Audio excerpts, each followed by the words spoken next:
Nii, akordide mängimise harjutus. Need samad akordid, mis on seal jooksupolkas, aga nüüd teeme nendest nagu sellise kontsentreeritud variandi, et meil on vaja nüüd õppida mängima need akorde lihtsalt ilma selle lootava ja niimoodi.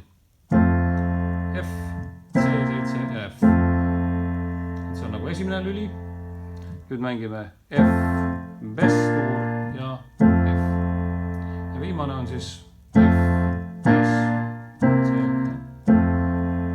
Ja see ongi nagu see harjutus. Kõigepealt ja viimane. Ja nüüd väheke kommentaare tähelepanekuid. Et vaatame seda pöialt. Sul on natukene oht, et sa mängid seda esimest akordi kuskilt siit. Ja see on sul väga pikk tee näiteks juba siia, et vaata kui pikk maa on siit sinna. Sellepärast mängi natukene kaugemalt mustade suunas see pöial.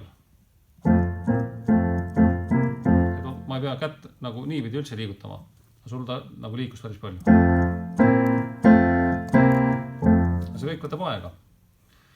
Nii et mida väiksemad liigutused, seda lihtsama mängida.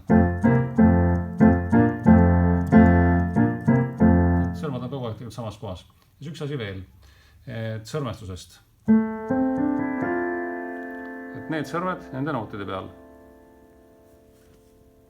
Ja kui sul on vaja mängida seda akordi, siis see pöial lihtsalt läheb vahepeal siia.